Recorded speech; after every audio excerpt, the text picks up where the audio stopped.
Hello, everybody. Welcome to the Red River Experience. Manchester United 2, Tottenham 0. 4 wins in a row. Everybody, we are moving. We are cooking. Listen, the match, I guess, didn't really go maybe the way that some of us thought it might go, because obviously Christian Romero getting a red card in the 29th minute, for me, really changed the game. And for large part, obviously, we got the goal 10 minutes later. Good set piece goal. Another one, from a corner. Nice play, nice setup. And Bruno putting it in the corner was very good. And then, we were sort of we dominated, yeah, but we were in cruise control. But we are cooking, we are moving. So, listen, make sure you smash the like button, okay? Make sure you subscribe, because we are trying to get to 3,500, and we are 7 away from 3,300. So get that done. We're going to break down the match. We're going to get into it. I got some more things to say. Good performances by the players overall. But, yeah, I mean, listen, I'm happy for the win, and I don't really care how it comes. We needed this 4 in a row. Michael Carrick still, again, unbeaten, moving, doing his thing. And, the only thing that I will say that sort of bothered me for large part of the match is obviously we go up a man. I kind of felt like we needed to do a bit more. For me, we let the game at 1-0 for a little bit too long, more than I liked. And, there was every now and then, once in a while, a moment where Spurs would grab the ball. Spurs did have, maybe a set piece. And he's just thinking, well, what happens if they put the ball in the back of the net here at this time, But they didn't do that. I would have liked for us to go and kill the game a bit more, go put in 3, get the goal difference up a little bit. But ultimately, listen, we won the match. So it is what it is. I think Bruno, world-class performance today. This is why, we all said that he belongs in the position that he's playing. This is where he's best at. This is where we want to see him play, and for obvious reasons. So, but, the team had another good performance. And, again, it's a bit hard to judge it in full context, if there wasn't a red card. All right? Because, really, after the red card, I mean, we were just sort of in cruise control, weren't we? I mean, the match maybe would have played out a bit different. I still think that we were going to go on and win. Yeah, I don't think Tottenham were going to beat us. But the match certainly did change. It's not the same when it was, 11v10 afterwards. So, last stop ahead says, we looked so comfortable in and out of possession. We controlled that game in a dismissive manner. We look and play like we are top of the league. Well, listen, the one thing that I will say is, red card, no red card, we all playing with a lot more confidence, okay? We all playing with a lot more confidence. The players are playing a lot more with enjoyment, and I would say probably with more freedom as well. So that all of that is sort of paying off on its own, or coming together and paying off as well. We have a certain, our players have a certain feeling about them. The team has a certain sort of aura, a certain style, a certain swagger to them, okay? And that's definitely come about. It's an authority as well, I'm liking, is what I see. Yeah, I think that's another good word as well to add in there, last stop. We play with we're playing with a bit of authority, Before, I felt like, one thing that I'm not seeing from the team, from the players anymore is, there was a lot that we would go on the pitch and we would almost play scared. We would almost play scared. Like you could, I think Ruben said it one time where he said it specifically about Dorgu, but I think he said it about Delo. And I think maybe he said it about the team at one point. He said you could you could feel the anxiousness. I don't feel the anxiousness anymore. And I did agree with Ruben at that time when I watched the team through the TV. I could feel the anxiousness. They made me anxious the way that they played. I don't feel like that anymore. Since Carrick has come in, since we sort of gone past the 2 matches. All right, because the first 2 matches were the biggest matches. You know, they've certainly turned the corner in that aspect, and um, everybody's talking about we're 1 match away, Frank. We're 1 match away. Frank's out there somewhere. He's so happy. He's about to get a haircut finally. Okay. I think we're all excited for Frank.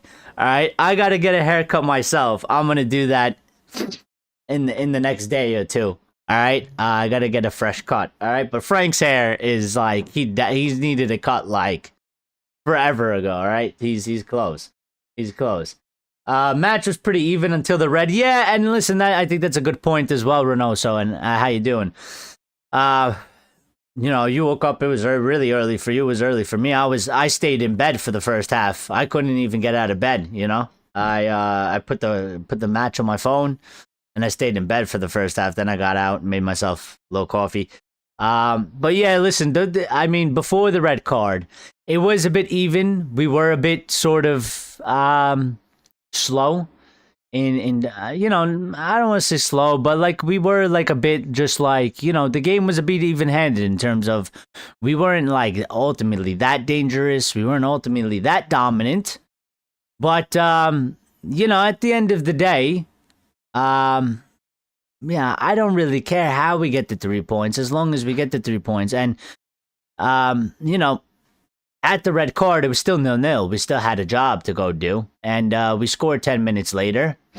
And, I thought at halftime, I say, okay, we sort a couple things out. We put a goal or two, go up 3, and, cruise from like the 60 million on. It didn't really happen that way, but, we did what we had to do. Just stopping by real quick to say hello. About to knock back out for a bit while it's still dark. Yeah, I feel you, buddy. Listen, if you got to go to sleep, my friend. Don't worry about it. And thank you for stopping by. We appreciate that.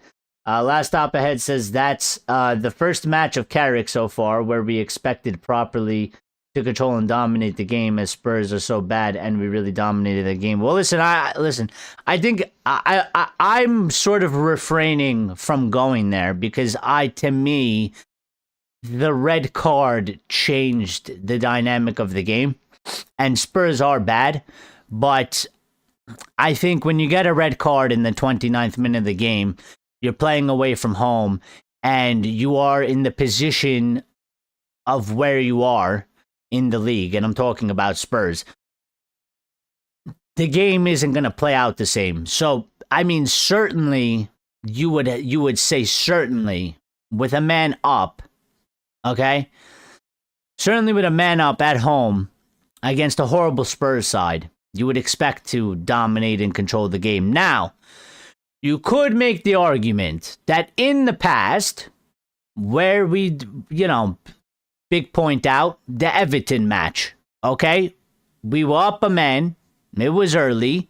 We was expected to dominate and control that game. And we didn't even really do that, did we? I mean, to be fair, we had majority of possession, but we didn't win the game. We didn't score. We didn't go out on to get 3 points. But I am refraining a little bit from that because, again, I think it's just an unfortunate side effect of, I think it's an unfortunate side effect of that early red card. So I'm not taking anything away from the lads. It was still a good performance. Carrick still got his wins. We still got our 3 points. But, I think that the match changes a little bit, with that red card. So, I mean, listen, we move to the next one, okay? We're going to play West Ham on Tuesday. So, quick turnaround. Couple days from now, we'll be playing another match. That one's going to be interesting because we're going to be away from home. And it's going to be, a sort of a different vibe, a different type of game. And that will be for our 5th one in a row, which we haven't done for some time. I don't know the exact date or amount of time, but it has been one that has been, for quite some time. Yeah, bro, you need some United sheets so you can do the post-match show laying down in bed for these early ones. That would be quite an interesting show. I don't think anybody in the history of Fan Channel um, has ever done a live show laying down in bed with some United sheets. That would be an interesting show. Interesting concept. For sure, definitely you would say, I mean, if we don't get clipped at that point, I will never get clipped, I guess it is. Lucky is here, says Glaze is out, fan. My man in the matches award defense shut, said 2-1. I said 2-1, and it was 2-0, so we were close. And again, I think the red card really changed the match. So after that, I mean, I was like, there's no way Spurs win this match, as soon as they got the red. And by the way, thank you, Romero, for getting the red, because this guy, he is the ultimate, like, sort of prat in terms of his guy tends to get red cards for just like, it's like breathing air to him. So, I mean, if we wanted to make it really easy for us, that's why I sort of feel a bit flat, like not flat, but just, I always say, like, I want like the hardest challenges. I want like the toughest games, the toughest sort of scenarios. I want us to do well in them, but I want like the hardest possible situation. I don't like easy rides, because then I kind of feel like, were we ultimately tested? And that for me is like how I came out feeling about this match. Like, I'm happy for the 3 points. I'm happy for the win. I'm happy that, we got a couple goals. I'm happy Bruno scored. I'm happy Mbuemo scored, I'm happy that Carrick's got 4 wins in a row. We're unbeaten in 2026, by the way. We're the only team. Manchester United is the only team that is unbeaten in 2026. But I just feel like, it's a bit hard for me to come out here, pump my chest, and say we absolutely smashed Spurs. We absolutely destroyed them. And it's like, we did in a certain way, but it's like also, I mean, I kind of expected at that point. You know what I mean? I kind of expected at that point. Chad says, can we just say Bruno is a center forward? I don't care what position he plays. He's center forward, cam, midfielder, whatever. He's a great player. I don't give a crap. Lala's here. What's up? Hey, Eric and all your Reds. He says, how you doing? Maguire, Lisandro Martinez, still stay back, and Mbuemo go up. Glaze is out. Fan, I want all fans keep leaving Old Trafford. Chad says Brunatov. Dimitar Brunatov. Have a good day, guys. Can't remember if you're going live at noon. Not today. We will go live tomorrow, though. We will go live tomorrow at regular time, okay? So, take care. Be good. Thank you for stopping by, Bruno. So we greatly appreciate it. Go get some rest, brother, because it's still dark out and you're awake, okay? That should not be sort of a thing unless you're going to work, all right? And it's Saturday. Lisandro Martinez, Aaron Maguire, Bruno Fernandes don't care about how we play. We focus winning. Was Bergkamp and Kane not creators too? Great is a big statement. No, it's not. It's it's a big statement for you, my friend. But you are in the minority. You are one of the few people that don't rate Bruno Fernandes. Everybody loves Bruno, and everybody knows how fantastic of a player Bruno's been. So, big statement for you, normal statement for the rest of us. Definitely not controversial to say Bruno's a great player. All right, couple things that we got to bring in. Manchester United already has more points this season, 44, than they did in the entire last season. Well, I would hope so, because last season we kind of finished 15th. Kind of. And this season, we are sitting in 4th right now, So I would kind of hope that we already have more points this season than we did the entire of last season. albeit it's only 2-point difference at this moment in time, which kind of puts into perspective, I mean, maybe the league, maybe the way things are, points-wise, but also there is, a good amount of matches left to be played. There's a good amount of games, points to be won. So we got to continue, doing our work. Here is a stat from Opta Joe, okay?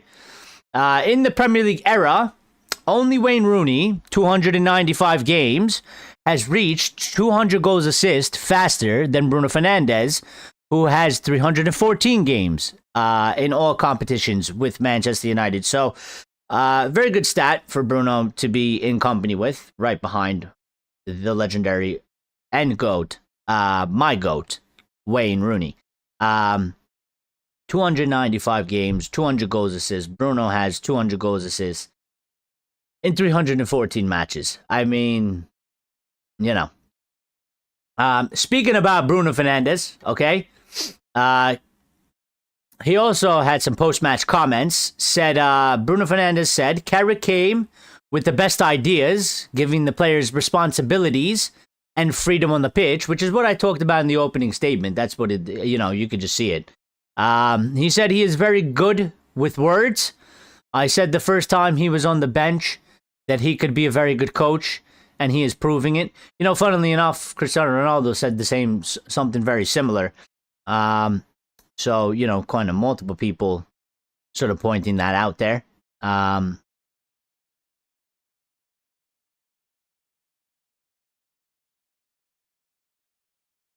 Diego Dalot had a good game as well today. Okay. Dalot is definitely coming more into his own. I think there was a period of time we were sort of a little bit worried about Dalot, but over these last 4 matches since Carrick's come in, he stabilized himself. He has stabilized himself for sure. And he's doing good. He's doing good. Lucky says his man of the matches is Lisandro Martinez, Harry Maguire, Bruno Fernandes, and Kobe Mainoo. Okay. All right. Lucky going the unconventional route and handing man of the matches to 4 players. Let's do it. 7.4 or 8. He won. Yes, he did, Axe.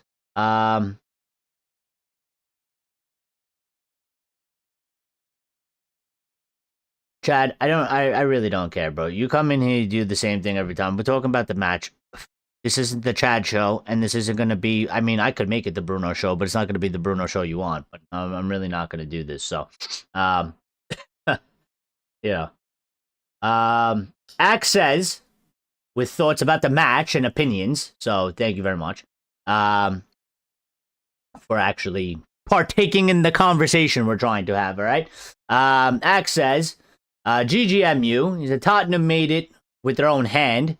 That was an obvious red. However, we played well and controlled the game. And yeah, I mean, like I said, probably a couple times already, but listen, I mean, the red comes in 29th minute of the match. It's very early. And reds, not us, okay, not reds like that, but red cards, all right? They tend to change the game when that happens, especially at that time, okay? So it could have been, it definitely would have played out maybe a little bit differently. It wouldn't have been the way it essentially played out. Again, I think after the red card, Tottenham there was nothing really for them to do. I mean, we were in total control, and, there was always a chance that we were going to do that anyway with 11 men, but it really became, very one-sided. And, I'm not gonna sugarcoat it. The game did become quite boring. I kind of said the other day that I kind of felt like the game could be exciting, end to end, a little bit of a back and forth. They'll have a go, we'll have a go. But obviously after the red card, it did, there was like very little chance that it was going to go that way. And it didn't go that way. And we ended up in total control. But, from the point of the red card, we still had a job that we had to go do, okay? We still had to, keep possession of the ball. We still had to put the ball into the back of the net. We still needed to score. Tottenham didn't necessarily make that easy for us because they did go, defensive and stay compact and, try and, shoring up all the space around the box. And, obviously they did a decently good job of it because we only managed to put two, and it took us, some 70 something minutes to get the second one. So, but yes, we got our payback for Spurs. Okay. I don't care how we got it. We got it. I think there was a little bit of, I don't know. Don't quote me on this, okay? But you guys, if you know about it, you could help me out. But maybe you're hearing this. I did pop online real quick, and I did sort of see, because obviously when the match started, we did our ceremony for, the Munich air disaster. And I seen some people going online, United fans, and basically complaining saying that Spurs fans did not pay their proper respects. So I would assume that means that they showed disrespect. I don't know what they did exactly, but I did see some of our United fans saying, because Manchester United did put out a post, right? They put up a post of Thomas Frank in front of the reefs, in front of the flowers, and said something along the lines of paying respects or whatever. And I saw a few people commenting, it's a shame that your fans couldn't do the same or something like that. So, if they done that, I mean, that's always disgusting to do. So shame on those people, but also, get served pretty much. Disrespect us. Many teams have done it before. Okay, many different teams have disrespected us in many ways. And I guess the best answer we could do to that is shame them for it, but also we go and beat them. We go and beat them. So, and we did what we did. Axe says, of course, they made more points this season. Last season, we had Amorim and Eric Ten Hag. Now, Carrick seems to be very good at his job. We still have to see how he'll manage a full schedule and more conflict. Well, that is a good point, Axe, as well. Right now, it's a little bit, I don't want to say easy street, okay? But it's a little less complicated. All right, you're playing one match a week. It's not all that to manage. It's still Manchester United. But, obviously, for example, we finish in Champions League spot. We get into Champions League. You go into next season. There's a lot more things that will be on Michael Carrick's plate if Michael Carrick remains the manager. A lot more different situations, a lot more different types of matches, different types of opponents will come into play. But listen, so far, he's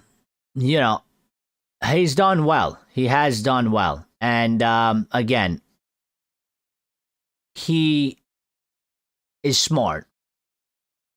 He knows what he's doing in terms of he does understand the game. And I'm not surprised by that at all because I've always said, and it's not a gold standard for the whole thing, but midfielders have tended to make sort of the best managers, coaches, especially in recent time. There's a lot more of them. Not always, but they do tend to be able to understand the game better, read the game from both sides. And Michael Carrick as a player, the way he played both sides, which is the way he understands the game, is the way he played it. I'm not surprised that he, knows how to manage the way he manages. So, hey, Mr. Durant. It's okay, Lyle. Don't worry about it. Just let it go, buddy. Just let it go. Let's talk about the match. We haven't talked. They're like, you just say Eric out. Did he say Eric out? Where did he say Eric out? Get out of here. No, I don't know. Where did he say that? Look, he says 45 points. We can now move to. I said we can shut out Danger Tottenham.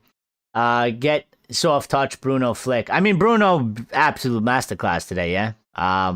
Absolute masterclass. He was everywhere, everything. Did it all. He was on point from, minute 0 to minute 90. he was enjoying life out there. He was loving it. I think if you asked Bruno, I think if they asked Bruno Fernandes after the match, I think he would have told you I would have liked to play an extra 90 minutes. That's how much he was loving it out there. Don't give an F what's easy or not X great. Sincerely, this isn't a payback, but still lost the final and we're never going to get that back. Doesn't matter. It's okay. Listen, you gotta let it go, bro. You gotta let it go. Let them have their little trophy, okay? It's the only one that they're gonna have in, the next 59 and a half years, all right? Shit happens, all right?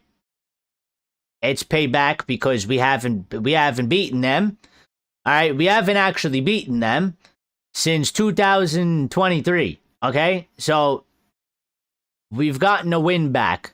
It's payback to a certain level. All right, it's good that we've, sort of ended that bad streak against them. Okay, and it's, it's time that we now start flipping it back around. Okay, because, growing up and for a large part of my life, Spurs were, they were like our little niece or nephew. Okay, Spurs comes along. As the great Sir Alex Ferguson said once upon a time said, lads, it's Tottenham, and that's how I always felt when we played Tottenham. And obviously, in the recent time, we've had a horrible record against them. We literally didn't beat them in 8 matches. Okay, today we ended that, so they could have their little trophy. All right, we got bigger fish to fry at this moment in time. All right, but we will take it. Stay hydrated. Well, I'm staying caffeinated, for sure. I'm telling you, I didn't have this a few minutes ago, okay? Like, I just made it about, when did we start the show? Maybe like 40 minutes ago. And I was like half asleep. I'm ready to go now. I'm ready to go. Axe is asking me, would you keep Carrick as our manager for next season? I don't have necessarily a problem against keeping Carrick, but I, in agreement with sort of what I believe Ineos should do, or, we'll say the football club specifically, how they should handle the situation, I would make the final judgment and sort of take the full assessment and the final ultimate judgment, the final call, the final sort of opinion when the season is over. All right. And maybe, maybe there's like 1 match left or 2 matches left, and maybe the season is kind of over because we've already done what we needed to do. You know what I mean? And it's not going to change with the last 2 matches. But basically, what I'm saying is, I like Michael Carrick. I've never I've been supporting him on the side, and that I've been hoping that he does his thing. I encouraged him when he was here originally. All right. I didn't, part of me at that time, when he took over for Mourinho, all right, part of me wanted him to stay. I was a bit younger at that time. Okay. It was a few years ago. I wanted the Carrick to stay, but ultimately he didn't stay. And I was like, all right. And then with the whole Solskjaer thing, I was like, that's when I was like, no. I was like, listen, I want you to do good. I want you to become a really good manager / coach, whatever it is. Okay.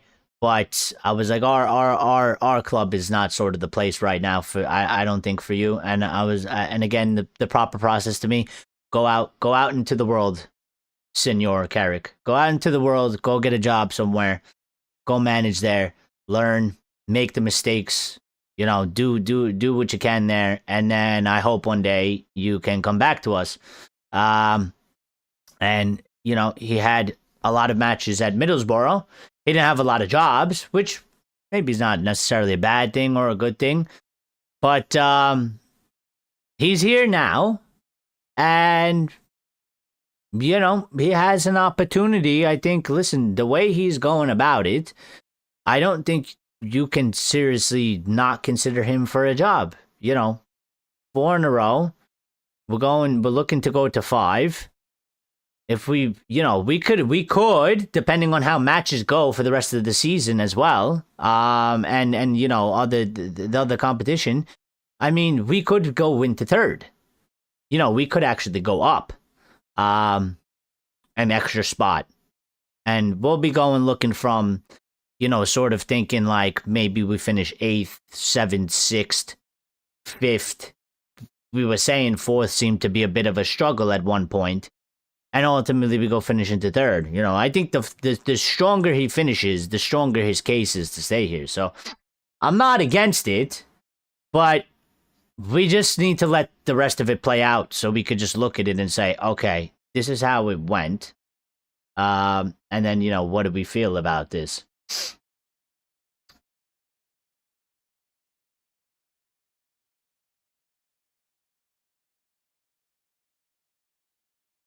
I think they were lucky deleted it. CDMs, the best coaches on average. At least that's how it looks to me. I haven't looked into it though. Well, I kind of just off the top of my head, right? I mean, Guardiola was a defensive bid. Okay. If I'm not mistaken, did Ferguson not play midfielder either? I'm pretty sure he played midfielder. I might be wrong about that, but I'm pretty sure Sir Alex, at his time, played midfield. You got a bunch of them. I mean, there is Arteta. Okay, he's not a horrible coach. He's not a goat, but it's not like he's shit. To that level. Sort of the great Vieira hasn't really. I don't know where he is, but he hasn't really hit the heights, really, right? Keane did okay, but he ain't coaching no more. Scholes never got off the ground.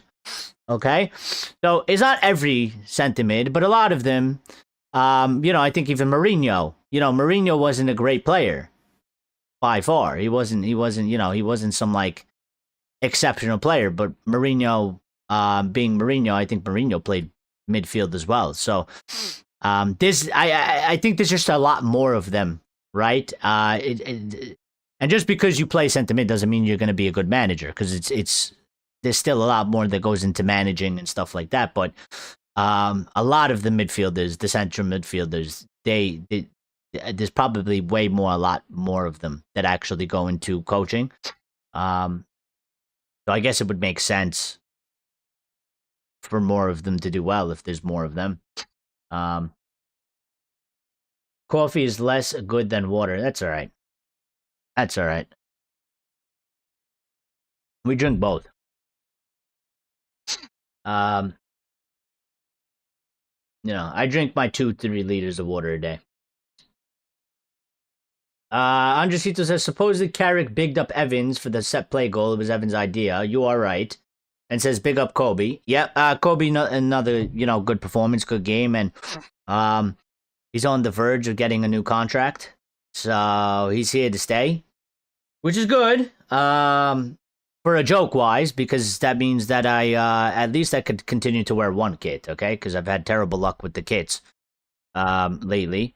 And in recent years, and I have a bunch of kits I can no longer wear in public. So I think, like I said last time, no more names on the kits until we win a Premier League. All right, that's what it is, and no more kits for now anyway, because we're not giving money to the Glazers or Ineos. But at one point, we'll come back in for them. Yeah. Ray says, I think we will push Arsenal for the league. What, this season? You think so? You think so? Well, let's have sort of a live look, okay? Because I do need to get the maths. The other matches are underway. By the way, if you hit the like button, thank you very much. Greatly appreciated. If you didn't hit it yet, please get that done for us. It is important, okay? Oh, yes. What Andresito was saying, by the way. Yeah. That's what Michael Carrick said, that apparently Johnny Evans designed that set piece goal that we scored from, that Mbomo scored his goal from. And so, I don't know, pick up Johnny Evans, I guess. Credit to him. Credit to him. It was a good play. It was a good play. Even, we had another one. It didn't really come off, but We tried to do one, and I think Johnny Evans stole it from Fergie and Scholes. We tried to do one where what we used to do with Scholes, where we would cross that ball to the top of the box in the air, and he would run up and fucking, one-time volley that shit. And we tried to do that at least once at the end, and I think it was going towards Bruno, if I'm not mistaken, but it never reached him. They got ahead to it and cleared it out. The other matches are on the way. They're all 0-0, so you're not missing anything special right now. Okay. Let's see the table as it stands right now. Okay. United are on 44. Chelsea are playing Wolves. Okay, so I do expect Chelsea to win, and I do expect Chelsea to stay right behind us for now. Okay, they will be if when they do win, because I expect them to win. I don't expect them to draw or lose. All right. They'll have 43, so they'll stay right behind us. We are on 44. Villa are playing Bournemouth right now. Maybe Bournemouth could do us a little bit of a favor. Okay. If Villa tie, then they'll be on 47, and we'll be 3 points off of Villa. And then obviously City have to play as well, but they're on 47 right now with the game less. And Arsenal are right now with the added point on 54. So technically they're on 53. Pending the results, if they win, they'll be on 56. So I don't think we'll end up really pushing Arsenal. I think it's probably too little, too late. Although, listen, anything can happen. I mean, it is February, and there still is a good amount of games left to be played, right? I think there is, was there like about 13 matches left? We played 38 games. But I don't really see right now, as it stands, with Arsenal at a draw versus Sunderland, and I think I expect them to win at home versus Sunderland. So let's just give them 56 points. They are 12 points ahead of us. I don't think that there's a possibility that they give up 12 points and we make up a 12 points gap on them. Now, if they drop points, obviously it'll become interesting. But I listen, at the very least, right, where we are right now, what I would like, what I think would be really good for us, okay, is, and what would be like sort of an excellent finish and an excellent push, and really show some sort of like a big difference is, because we were always hanging around sort of 6th, 7th, 6th, 5th. We finally just recently went into 4th, but we've kind of just been sitting in 4th, because of the point difference. I think what would be a really strong sort of statement is we can arguably right now, push to finish 2nd. At the very much least, we can push to jump Villa, to jump City, and finish the league in 2nd. Just because the points is there. It's not that far off. Whether we do that or not will be a sort of a different story. How much. I think we're sort of trying to, maybe we're not trying to really think about it too much, but there is a little bit piece in the back of my head that just says, how long are we going to be able to keep this up for? How long are we able to keep the momentum up for? And I hope Carrick goes on a 10-game winning streak. You know what I mean? I hope Carrick wins 10 matches in a row. 10 matches in a row, it'll take us to 35 matches. There's like 3 matches left in the league. You win 10 matches in a row. And I'm not saying that's going to happen. I'm just saying, like, if he was to do that, I'd be, like, way over the moon. It'd be, fantastic, marvelous, brilliant, But where the points are, I mean, right now, there is always a chance and there is an opportunity if we go into the matches like we've been going into and getting the job done and playing the way that we're playing, confidence and all that. Why can't we finish second at the very least? Why can't we finish second? Because I think Villa have lost a bit of their shine. So, I mean, they just dropped some points last match. To who was it? Brentford. And they were home. And Brentford were down a man as well. And they couldn't beat them. So I think Villa has lost a little bit of their shine. We'll see what they do today. I mean, they're playing away to Bournemouth. All right. So we'll see. But I think they're right there. And then City, they've been a bit strange themselves. You know, they're not the, you know, and listen, they gotta play Liverpool. So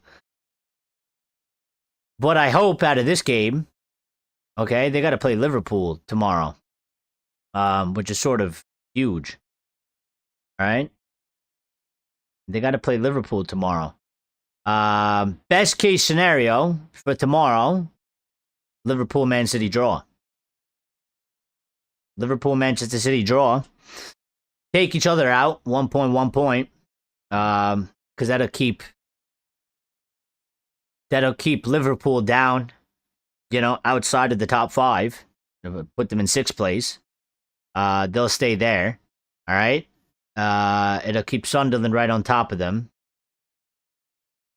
And even Brentford. All right. And City will, you know, they'll have 48 if they draw, which will be 4 points off of them. Lucky says, did job smartly.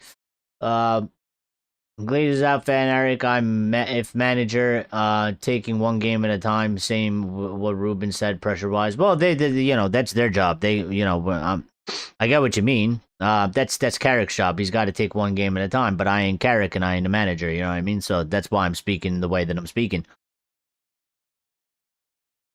But yeah, absolutely. I mean, as the manager in charge, I mean, you got to take it one match at a time. There's no point in getting ahead of yourself because a game of football can change trajectory, it can change things, and you know, all it takes is sort of one bad result, one bad performance to maybe suck the confidence out of the room. So you know, we got to take it one match at a time. The next match is West Ham, so we got to just keep it rolling. You know what I mean? Our aim. To stay top 4, we don't look so far ahead. Well, listen, I'm not one of those people that like I get what you're saying, Lucky, but I don't really think like that, you know.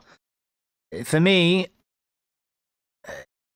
you know, I want us to have a go for it, and I like to challenge us, and I like to, you know, I keep it realistic. Again, like, you know, I'm not. I like I'm saying, like, I think to try and push Arsenal for the title, unless they start dropping points. Which, listen, I don't think they're gonna drop about 12 points from where we are, or 13 points. So I do feel like, you know, it's a bit far away. So I don't think that's gonna happen. But other than that, I mean, we're right there, and you know, I think we have to change as it goes, and I think why not? You know, we have to go for it. You know, we have to go for it. I'd want to see us. Listen, if we finish in 4th, it's not like I'm gonna be angry because I'm saying that the team could finish in 2nd and we don't do it. But we have an opportunity to do something where I think, listen, I mean, you've been really consistent, Lucky, in saying that, you know, you've been saying that you think that we finish 8th, 7th, or 6th or something like that, or 5th, okay? And a lot of us, before we started the season, We said top 4 was going to be really hard, but we needed Champions League football, or at least European football at the very least. And a lot of people were saying we'd probably finish somewhere between 4th and 6th would be the aim for a lot of us, for a lot of us, the rest of us. And if we go and finish 3rd or 2nd, well, we've exceeded expectations, which is, great. And it's, it's sort of the best thing that we can do because we can't win trophies. All right, this season, the trophies are gone. Everything is gone. So, Lyle says, honestly, I wouldn't mind an LFC win, but a draw would be good. No. I mean, I get why you're saying that, yeah. But for me, I think I usually say, Lyle, I'm just bantering, all right? We don't want Liverpool ever to win. They're not allowed to win. But jokes aside, okay? Banter aside. I usually tend to go the route, especially when, because we're sort of sandwiched in the middle between them. And I just look at it and I say, I tend to favor, I like the idea of them sort of killing each other, to put it bluntly. Maybe I could have put that in a nicer way. But they sort of take each other out. It's like kind of like that scene from the movies or maybe, TV shows where it's like 2 dudes fighting each other and then they both kind of punch each other in the face at the same time and they both knock each other out. Like, that's how I see that scenario. I prefer that because it keeps Liverpool down there, okay? And it's less competition sort of behind us. So we'll create a bigger gap. We'll still have to deal with Chelsea. But then also ahead of us, all right? It also takes City out a little bit. So it's like, I kind of see it as it's, 2 birds, 1 stone. Even though it's like 1 bird and 1 plastic, and a stone. But, yeah. Ray says, remember under Ferguson, we used to make long runs of games after New Year's, or we're doing it this year. I remember that. I do. I just, and I don't necessarily, I won't say that we won't do a run like that. I think right now, with where we are, if we continue with what we're doing, we can absolutely do that. I just don't think that Arsenal are going to drop the amount of points that it's going to take for us to ultimately close the gap and really push them. You know what I mean? That's just what I'm saying, because they might, at times they haven't played the best games, okay? And sometimes they've looked strong, sometimes they've looked shaky, but they've managed to be getting the wins and staying and getting the points clear, and it's sort of been going in their way. So, quick update on the scores. Villa have scored a goal against Bournemouth, so that's not really helping our case, okay? 1-0 to Villa versus Bournemouth, 23 minutes in. Burnley is losing to West Ham. We're playing West Ham next, so kind of, keep an eye on that. West Ham are away.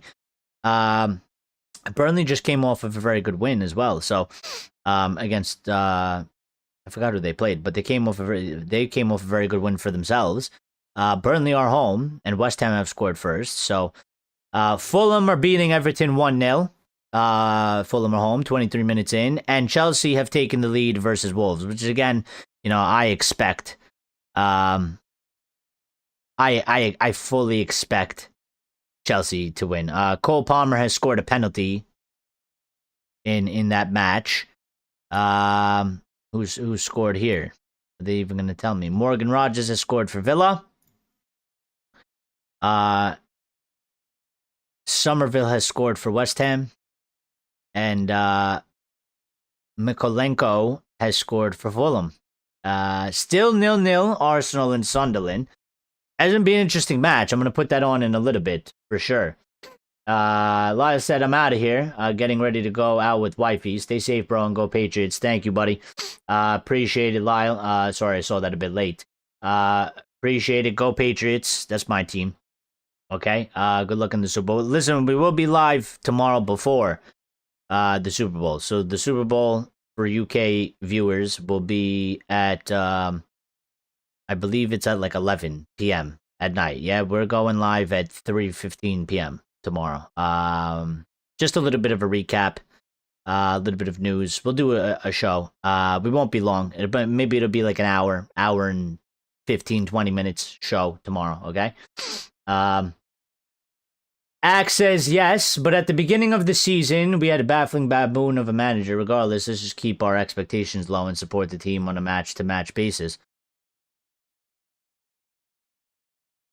Well, yeah, but I mean, listen, let's have a bit of confidence. Let's push for it. I mean, I don't think we need to keep the expectations low to a certain degree.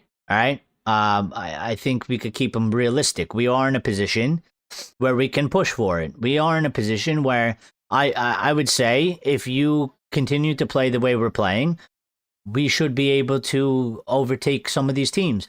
We are in very good form. We're 4 wins in a row. We're going on to 5. We're playing very differently.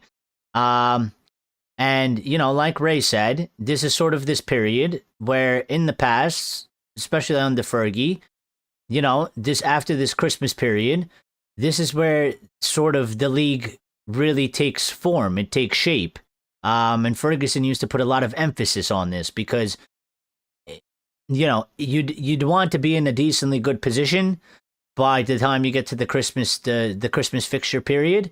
But he always would say, you know, the season really starts now because this is where it's sort of won and lost. And, you know, we've hit that period. Carrick has come in and we've turned everything around, you know, really at this time. Like, you know, for me, the season has really started now. Like, this is the push. You know, it's still tight in there. Everybody's very close. All right. Anything can happen. But for us so far, I mean, we've beaten City. We've beaten Arsenal. We found a late winner versus Fulham. We've beaten Tottenham. And we're pushing, we're moving. We're the only team unbeaten in 2026. So we are finding, you know, I talked about consistency maybe a month or two ago. That you know, and I said I was worried that, you know, the team, I was worried that maybe some other teams find some consistency because we were inconsistent. We couldn't get over the line. And I was saying, you know, maybe some of these teams, they straighten themselves out because, you know, the league has been a little bit wild where, you know, surprise results happen and teams are dropping points every other week or something like that you wouldn't necessarily expect to happen. And, you know, I was worried in saying that, like, you know, we have the potential to be one of the teams that straighten themselves out, but we weren't really getting there. And we had to figure it out sooner rather than later because if a couple of the teams do it, then we're the ones that are going to fall behind.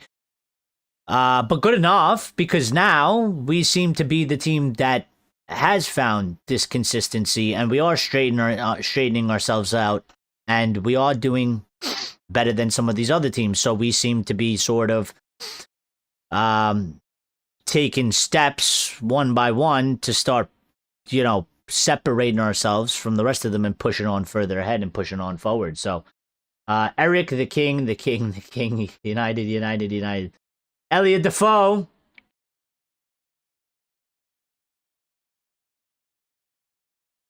They're happy to.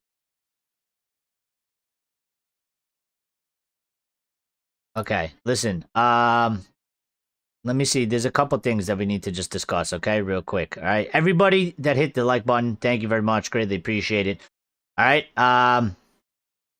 There's some things that we need to discuss. All right.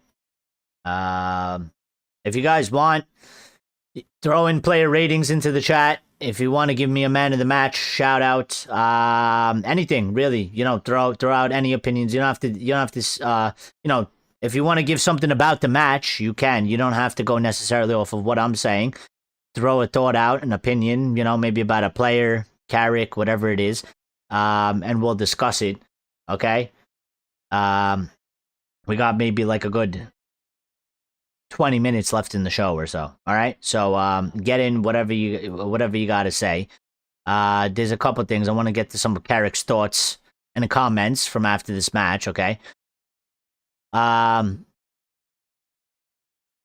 Michael Carrick said he's pleased with the buy-in and connection. Being in a really good emotional place helps you.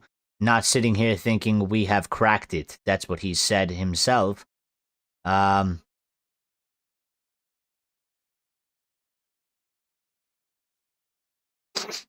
yeah, I think Bruno, again, big difference today. I think arguably, listen, best number 10 in Europe. Listen, there's nobody that does the things he does. So, he might not be your Luka Modric. He might not be the guy that is beautifully perfect with the possession of the ball. He might do some risky shit and he might give it away. But I don't see a player that produces what he produces. There is no number 10 that produces the things he produces. There is no number 10 out there that is creating what he creates. Okay? There is no number 10 out there that has the influence in a team the way he has the influence on our team. So he might not be your Picasso of a number 10, okay? You might not retain the ball as beautifully as you might have, maybe some people would like, but the influence, the impact, the presence that he brings and has brought, I don't see another. I can't think of another number 10 right now in Europe, in the top 5 leagues, that does what he does. Somebody can list them, and somebody can try and tell me, but I don't see it. I don't see it. I don't think there is somebody that does what he does. Bruno said on the team playing with confidence. He says, when we win games, the confidence goes higher and higher. It is very important for us to maintain the focus and not overdo it now. This is very good and very nice, but we need to keep going. Yes, got to stay 10 feet down, 10 toes down, 10 feet. 10 toes down, head out of the clouds, okay? Enjoy it, but we still got a lot of work left to do, okay? A lot of matches left, all right? Andresito says, Carrick, 9 out of 10. Another win, clean sheet. Coaching positivity into players and getting confidence, great patterns, set plays, game management, all things fans have been crying for. Listen, one of the things that I will say, all right? As much as I backed Ruben, I think one of Amorim's biggest problems that he had was that he did sort of become quite negative. I don't think it was something that he wanted to be, but I still believe, listen, he was very hurt. Obviously, I think his pride was very hurt with the way things went, especially the first season. And also you can tell he's quite more of an emotional guy. You know what I mean? In terms of a manager, he is sort of an emotional type of manager. And I just feel like you see Carrick, you see how he sort of handles himself so far, and you kind of look back to Ruben, and I just feel like Ruben at some point got into this thing where he himself was just sort of drowned in negativity, and it definitely had to have an effect on the players in the squad. And I don't think it was something that he was I'm not saying he went in there because he was intentionally doing it because he thought everybody was shit and he hated all of them. I just think that, as we've seen before, and we've seen it with some players, okay? We've seen it with some players. We've seen it at different periods at Manchester United. When things go bad, okay, the negativity does consume people at this football club. It will swallow you up and destroy you. And I think because of the way things went for him, I think it did swallow him up, and I don't think he was aware too much of it, because sometimes when you're in it, you can't really maybe you don't see it, but yeah, it just that's why things have changed, because I think he was just going about, not intentionally doing it, but just maybe sort of subconsciously, he was sort of just negative way too much. and inadvertently, whatever he was doing was rubbing off on the players in sort of a negative way. The team was quite negative. And Carrick has obviously come in. It's a fresh perspective, and it's there's no reason for Carrick to come in and be negative. There's all the reason for Carrick to come in and be positive. You know what I mean? And you can see it reflect in the team. The team is playing more positive. The players just give off the aura of positive. They look more positive. They look more happy. So maybe Ruben did have to go, because I kind of said it with Marcus Rashford, and I think it would be unfair not to say it with Ruben to a certain point, in that I think certain things happen, or you hit a period, okay, that you kind of can't really go back from. And once the feeling gets killed, it's hard to change the feeling back. And, for me, with Marcus, it was like he was here through so many bad, different times, okay, that, again, for me to watch a youth academy product walk on the pitch in matches, you have to be like in a very negative place for that to happen, okay? And I think the same thing happened to Ruben. Indeed, the negativity at this club can swallow almost everyone. That's why I am saying we need to see Carrick dealing with it in order for him to prove himself. Ollie couldn't do it. Yeah, I mean, fair enough. Although, listen, I will say, and I don't know, to me, I think Carrick is a little bit, again, how do I put this? I think Ollie is a bit more of an emotional guy as well, to a certain degree. All right. I don't want to necessarily use it against him, because it's I think it's sort of a bit of a low blow, but like, he loves the club. Obviously, he did cry when he left. Like, I think if Michael Carrick leaves, I don't think we're going to see Michael Carrick necessarily cry. All right. So I feel like maybe Carrick can handle it a bit differently. Carrick has had to handle tough things himself. Michael Carrick has a book, and in that book, which I read, he talks openly about how, throughout a period of his time as a player and stuff like that, and growing up, he suffered with depression quite heavily. And the battle that he had to, like, sort of overcome and struggle with that, So I feel like he'll be able to sort of handle it a bit better. I feel like the way he sort of presents himself, the way he talks, the way he does the press conference, the way he stands on the touch line and stuff like that, you could kind of I sort of get a kind of a feeling about him that I think, listen, it's not going to be easy to deal with the adversity or the negativity, but I feel like he has a good, strong character that you would give him the benefit of the doubt to say probably he would be able to push through it, hopefully. But yeah, I mean, listen, on that front, Axe, he does have to be tested a little bit. Right now, it's all nice and, it's like Candyland. It's all like colorful and sweets everywhere and stuff, and you're rolling down, Jolly Lane or whatever, skipping because we're winning. He hasn't really faced any sort of what I would say, like, adversity so far. Okay, what happens when the team puts in sort of a kind of a shit performance or a bad performance? We don't get the 3 points.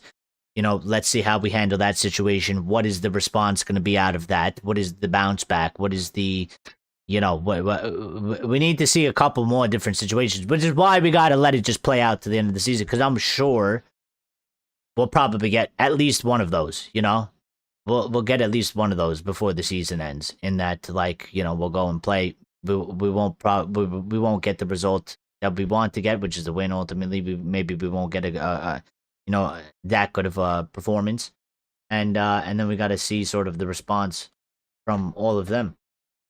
So he would have made it at United not even in 5, 7, 8, 6, 5, 8 centuries. That's fine. I don't need to rag on him like that.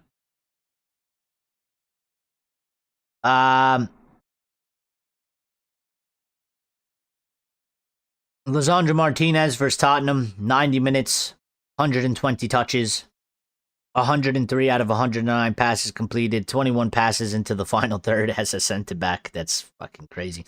7 recoveries, 4 clearances, 4 duels won. World class. And this is our butcher. And we've missed him. You know, that whole time he was gone. We really missed him. It's really good to have him back, especially the fact that, in De Ligt's absence, because, maybe like a year ago, we didn't have De Ligt and we didn't have Martinez. Now, some people would say, well, it's fine. We'll have Heaven and Euro, but still, I don't think it's, I like Heaven. I like Euro. Okay. But there's a reason why they're like 19 and 20. And Lisandro is not that age. She's like 27 or whatever he is. And he's more experienced. And he is also a different type of player than, okay? Lisandro can, as we see, okay, he is a very good ball-playing center-back, all right? He putting 21 passes into the final third. I don't think Heaven's doing that, and Euro ain't doing that either, Maguire ain't doing it, and De Ligt ain't doing it. Like, Lisandro is his own guy. What I will say is, I'll be waiting till I'm a skeleton for Paul Scholes to actually, and Nicky Butt, to actually, to for real apologize, all right? Because they half-assed an apology. It wasn't even a real apology. They doubled down, tripled down, okay? But Lisandro... What I will say for Lisandro is, Lisandro, just keep doing what you're doing, bro. Because the fans back you. The fans know what you are. We love you. We support you. We know what you could give us. We deem you as important. Okay, don't worry about Scolesy and Butt, all right? And best thing you can do is just keep going, putting in performances like that, man. Keep putting in performances like you did against City. And they'll never fucking mention your name again. So they'll never mention your name again. And then that's it, and then it's over. Like he says, my focus is for next game, Eric, get more experience next season of 2 midfielders we would like to see. Life is difficult, Eric. People don't like see this. Lisandro Martinez, Maguire, not for sale. I need those guys to help the youngsters. Next season, ball throw pressure. Yeah, I think, listen, I would like Maguire. I think we should keep Maguire, okay? He's willing to take a pay cut. I'm going to keep saying this. I don't see a problem in keeping Maguire. Right now, he's starting, okay? Heaven and Euro are not playing, okay? And they're not getting on the pitch. They will get back on the pitch in due time, but it's not even a bad thing. Okay, they're doing their work in the background. They're youngsters or on the younger side. Okay, listen. At some point, they do need game time and match time to continue to further improve, but it's not a bad thing. We don't need all the pressure. Okay, at one point, Lenny Euro started to crumble. Okay, because when you are that young in your career, you are not going to be able to sustain the level that you would expect from a player that is, like, for example, like Lenny doesn't even play for the national, like the first team for France. He's still in the under 21s or whatever it is. Okay. So like, he's not even like a first team international. To then make him a starting center back at Manchester United when we demand as much as we demand, I think it's a little bit crazy. In that, when you're talking about Lisandro starts for Argentina, all right? You got De Ligt, who should start, but sometimes they're weird. Okay, the Netherlands is kind of weird, and even Maguire, who is a seasoned sort of veteran, and has many caps. Like those guys should be leading the line, especially in the defense. They should be leading the line, and let Yenny, let Lenny and let Aiden just work on their game in the background. The same thing is kind of going on for Sesko right now. I sort of like this. It doesn't mean their career is over. They got plenty of time. They're gonna get chances. We just don't need to put the weight of Manchester United on these people for no reason, because we should have players that are experienced that can, you would want them to take 70% of the pressure in this position. All right, I don't think 70% of the pressure or 100% of the pressure should be on Sesko. Not right now. Maybe he should take that eventually, but not right now. And right now it's not. Right now he's on the bench. He's coming off of the bench. Okay? And I don't have a problem with it. I don't think it means that nobody likes Sesko and that Sesko's going to get sold and that Carrick doesn't like Sesko or any of that shit. And I think it's the same thing for Euro and Heaven. It's like I don't think he doesn't rate them. I just think it's the proper balance of things. It should be balanced in that you have these experienced guys take 70% of the load of, the pressure. Let them have 30% of it. They don't need that right now. What they need is to develop their game. What they need is to show up in training on a consistent basis, put in hard work, grow, and then your opportunity will come and you take it. Grace is here. Says, Diogo Delo Ballon d'Or next season. Axe Lord says, oh yeah, I was really annoyed by Sesko's last minute miss. Yeah, I was a bit annoyed by that as well, Axe, because I was just like, why'd you do that? I was like, you didn't have to do that. I kind of, what I really wanted him to do was, I didn't want him to head it. I wanted him to chest it, and then, either bring it down or shoot it or whatever. Chest it, bring down, take a touch, or chest and then shoot. He went for the header, and it wasn't a great header either. It was sort of like yeah, like the game's over kind of header. So, but at least it wasn't like at least it wasn't like, at least it didn't have an impact on the points. You know what I mean? At least it wasn't like, that was like the chance to go and get 3 points or win the game. So,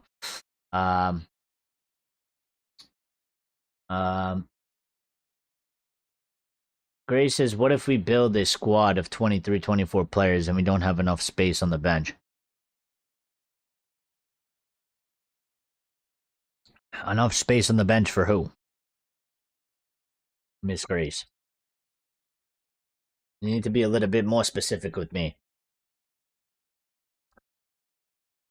If we build a squad of 23, 24 players and we don't have enough space on the bench, but enough space on the bench for who?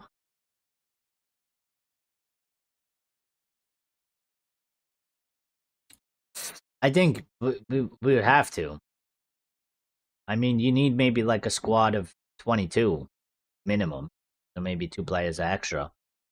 But listen, not every player is going to stay here. I mean, I think, just to point out, like Joshua Xerxes has not played. Okay, so I think Xerxes might be gone. I think Ugarte could definitely possibly go. Well, we can only have 11 starting and 9 on the bench. You're telling players to sit at home.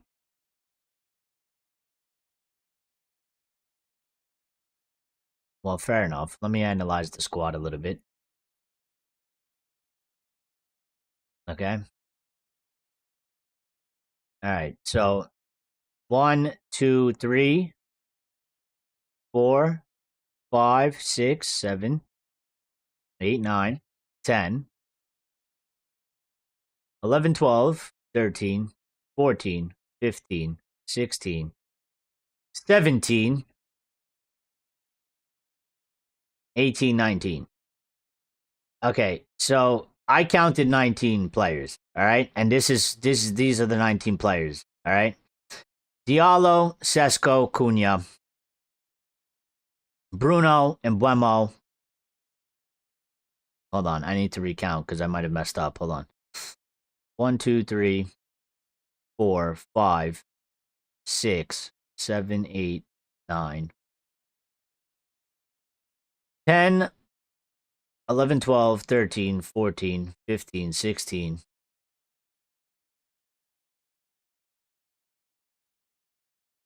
17. Okay, I have 17 players. All right. Diallo, Sesko, Cunha. All right. Diallo, Sesko, Cunha, Bruno, and Buemo, Kobe Mainu, Mason Mount, Patrick Dorgu, Diogo Dalot, Mazzawari, Martinez Delit, Harry Maguire, Lenny Yoro, Luke Shaw, Aiden Heaven, and Sonny Lemons. That's 17. So I think we'll have enough room because otherwise, listen, I mean, I don't think Xerxes will be here. Maybe you could throw Cheeto in there, okay, for next season. Maybe he comes up. All right. Cass is gone for sure. Okay, he's out. Ugarte, there's question marks over him, but maybe I'd let him go. You then have Tyler Jack Fletcher, but listen, they're 18 years old. They don't necessarily need to be in our squad like that. We could maybe loan them out. Okay, if it's best for the development. They don't need to constantly be here.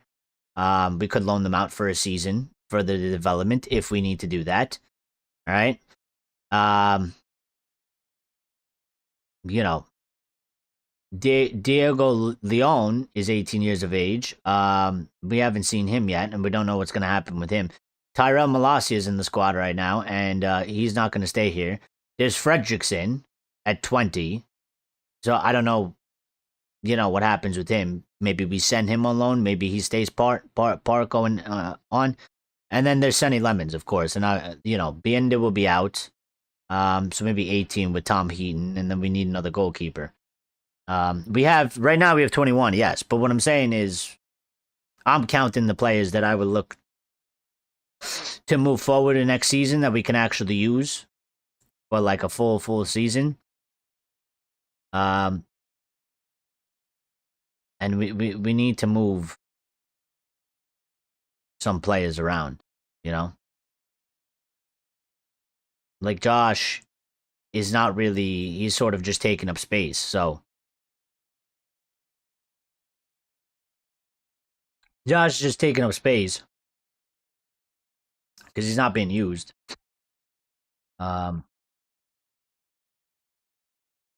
Ugarte is not really favorited.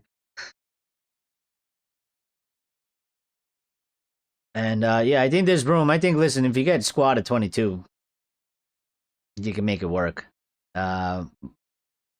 Especially with all the matches we play, we'll make it work. We'll make it work.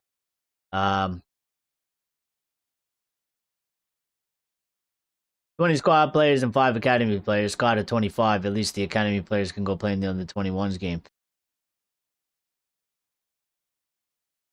Yeah, we could. Yeah, something like that. Why not? We'll need Josh when we go back to Europe. Says Brimo. I mean, I don't know. I don't think Josh is going to stay here, to be quite honest. I don't think he's going to stay here.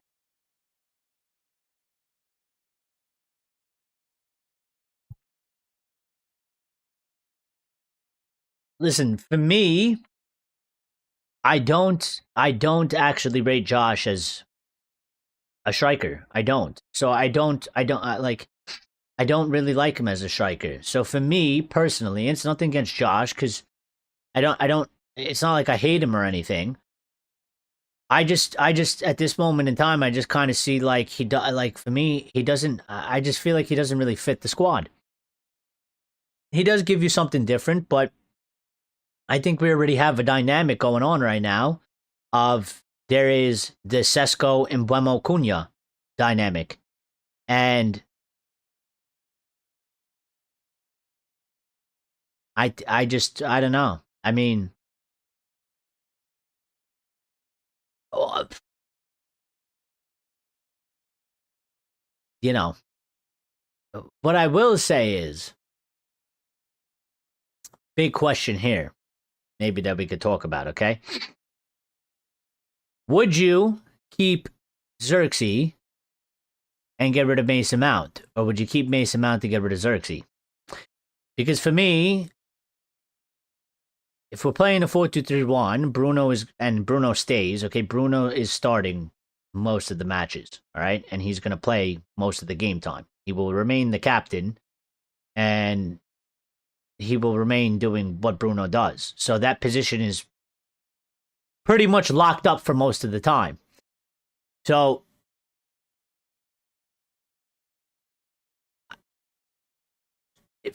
do you really, I mean, Mason Mount tends to get a little bit injured there. I don't think he's a bad player, but what I'm saying is if you're going to get rid of one of them, you got to do something up there to free up just a little bit of maneuverability, because otherwise I think one of them is going to end up literally basically not playing a lot. And it's I kind of see it as an extra player in a position that we don't need, where we can like sort of get rid of a player in that sort of area and then bring in another player and add them into a different section of the team.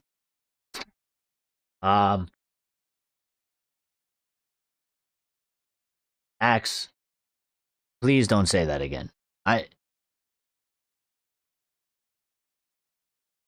I say that because people will laugh at you, okay? Don't talk about you won the treble with 19 players in your FM26 squad. This is a video game, bro. But I'm assuming it's a joke. Gray says, Amos, Fredericks, and Kone Lacey I want to see next season. Well, I would like to see Amos. I would like to see Amos, Lacey as well. Okay, Lacey as well, and I don't know. I don't know what's gonna happen with Kone. I mean, if they bring him in, good. You know, I don't really have like preferences of specific players I want to see in terms of the youth. Just, you know, whoever is ready, like, let's, you know, bring them in. Bring whoever it is. They could have any name as long as they are like, you know, at a point where they'll have like a fighting chance to make some sort of impact and grow and maybe become a player in the first team. Let's bring them in. You know what I mean? So, but I do think that, like, you know, as far from what I've seen so far, I mean, I think Amos has always had potential. So I would like to see him come in because ultimately, I mean, Malacia is going.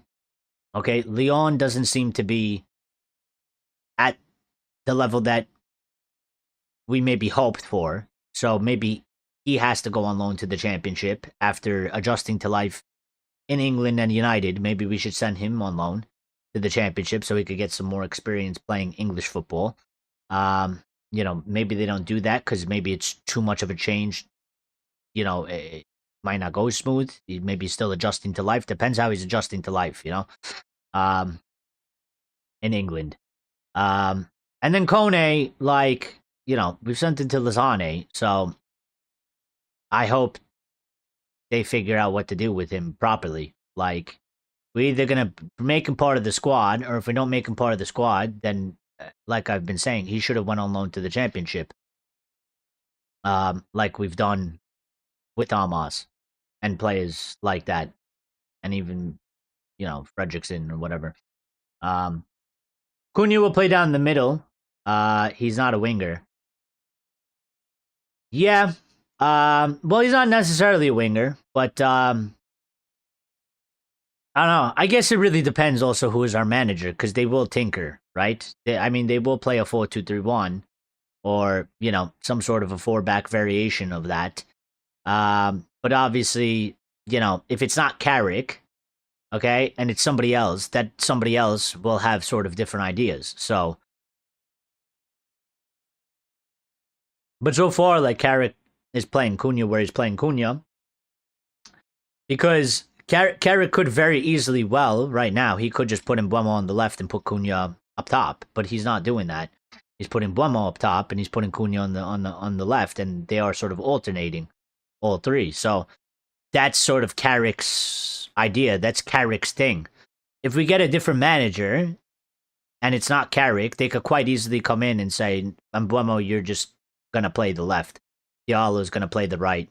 And then, maybe they decide that they want to start Sesko every match or something. I don't know. Maybe Cunha's on the bench. And then maybe Cunha only plays like in the center, or something like that. I mean, they could do anything. So keep Xerxes, in my opinion, lower injuries. Well, that's the reason why. That's one of the biggest things. Like I do like Mason Mount, and I say if Mason Mount is available, which he's done better in recent times to be available. He's definitely been less injured than he has sort of since he's came. But again, to me, I mean, it is a bit harsh, but just it's real. Like a player that's not available or a player that's less available than another player, you're sort of less useful, unfortunately. And the one thing is, like, I think Mount could fit probably better, or Mount fits the team better than Xerxes, but Xerxes does not have injury issues that Mason Mount has technically had. So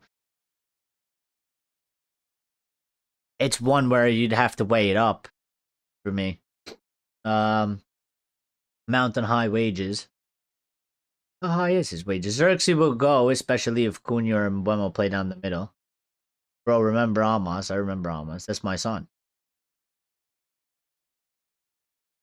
What was the club thinking bringing in Dorgo and Leon while have Amos in the youth? Well, that's what my father was saying for a long time, Grace. And listen, as much as I think Amos can be a good player, again, I will probably say he had a couple good games. He had a couple bad games, or rough matches, playing in the first team, and I'll solely say that he needed a bit more. He needed a bit more development. So I don't think that their assessment was off in that regard. I think to get Amos, put him in there at left back, and have him start every match, and be like sort of the first choice. I think would have been too much for him. I think it would have been too much. So I actually like, for me, I like that we sent him out on loan. I have no problem with it. I think it's good for him. Ultimately, it has to be for the plan that he comes and actually comes back and then gets like another, sort of full go for the position and another sort of full opportunity to make his stake and claim and say, look, I've improved. I've gotten better. I'm more in a position to handle this sort of, this sort of position at Manchester United. I can be this sort of player where I can, at the very least, be like a dependable squad player or something like that. You know what I mean? So, but even with Leon, like, again, it's not the worst thing because Luke Shaw is there. He's not getting any younger. It's been very good that he has not gotten injured. Okay? Because usually we'd be missing Luke Shaw right now. And there is Tyrell Malacia, but listen, he ain't good enough and he ain't staying here. So at some point, I mean, it's a bit of future planning. You'll have sort of 2 to 3 young left backs, and not everybody will make it. You know what I mean? Maybe Dorgu doesn't work out there. Maybe Dorgu ends up becoming our winger now. I don't think they planned for that, but what I'm saying is you have those left backs. Well, you expect Luke Shaw to go at some point, okay? Leon is a young guy. Amos is a young guy. And then Dorgu is a little bit older, but still on the young side. Out of those three, you'd be lucky. Out of Dorgu, Amos, and Leon, you'd be lucky if two of them are good enough to actually stay in the team and be good. So, I don't think all three of them will succeed. 1 for 3 won't be bad. We'll have to do something else about it. But again, like, I don't get too fussed about that. I think this is normal. You need competition. And not everybody can win. Not everybody can succeed. It's sort of best man wins, and whoever does well, they'll get to stay. Whoever doesn't, like, they'll eventually go, and we'll have to move them on, stuff like that. So, what was the plan? I can't see us buying another left back. Well, I mean, you kind of make a good point. I think it's a bit weird if we buy another left back because, but I don't know. Maybe they have a certain plan where they changing sort of the development of the players, waiting for them to get to a certain bit of an age or something like that. I mean, I don't know. Or maybe they just, I don't know. I do find it a bit weird, but I think they're sort of creating this environment where it's like,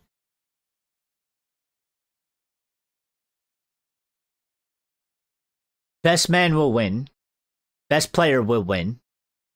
If you're a youth product, not a youth product, and whoever doesn't, you get sold, you lose. You know what I mean? Aren't we looking at a winger anyway? And Xerxes will leave, so Cunha will play down the middle since Lacey will come through. And we will have 4 wingers again. Well, we are supposedly looking at a winger, yes. So, I mean, we got to see. I mean, listen, the thing is about Ineos, okay, is that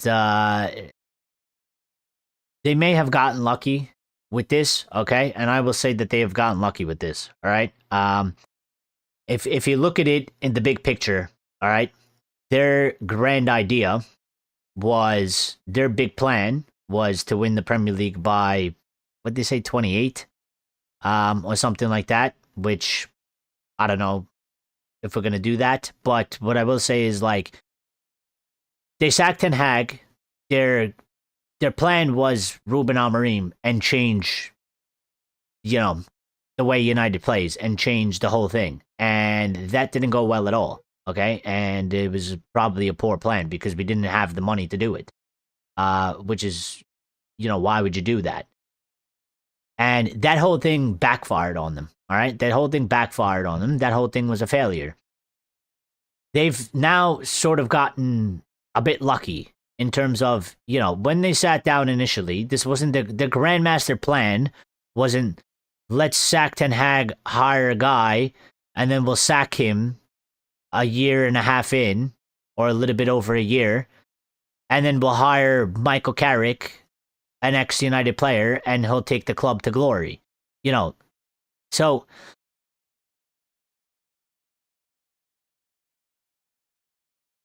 they're going to ride this out and say, look, we made the change because we felt like it needed to, and, we were the ones that appointed Carrick, and look how it went, and it went way better, and things have changed, so, give us the credit for it and stuff like that. But it's still sort of maybe the bit of the squad planning is not 100% proper, Mount 150k, Xerxes 105k, old data. I think Mount on 150k is all right. Ruben started a fight about Mainu and he lost everything. Well, I don't think Ruben necessarily started the fight, though. But I think Ruben definitely sort of, I think he sort of, bit the bait on it. I think he bit the bait on it. So, because really, I mean, he made the decision he made, and as a manager, okay, you should be able to make the decision you feel like is best for the team if you're managing the team, and everybody else made it a bigger deal, especially the media. All right, and like they found their angle to really hit him on, because they they the English media weren't really hitting him on a lot of things. The fact that like we finished 15th and stuff, he would come out and say some things. They didn't really go in on him in times that they probably should have gone in on him, or that they did to other managers. But the one thing that they did do was, it was the Kobe thing. You know what I mean? It was the Kobe thing, and they drilled him on that. They absolutely drilled him on that every game. It almost became like Maguire at that point. If you remember, like a few years ago, like, we go into a press conference, the manager's there, and 27 out of 29 questions is about fucking Harry Maguire. And it sort of became like a saga, and we had a Rashford one as well, and then it became with Kobe. I think if you asked Ruben, and Ruben had it his way, he would just like to talk about other shit and not talk about Kobe. But they sort of waged the war against him, and he decided he wanted to get involved and fight it, and I think he went too far of it. You know what I mean? Because again, I don't think it's like I never thought it was anything like, I don't know. You can't say not personal, but like I don't think there was anything like mischievous about it. I genuinely think that he looked at his team, his system, and said he doesn't have the attributes that I need for the two midfielders, because those two midfielders, they need certain attributes, and he's just like, I'd rather prefer playing Bruno and Cass, because he was playing a hybrid of it, and everybody else freaked out about it and lost their mind because Kobe's a good player, but they couldn't accept that, and that's it. So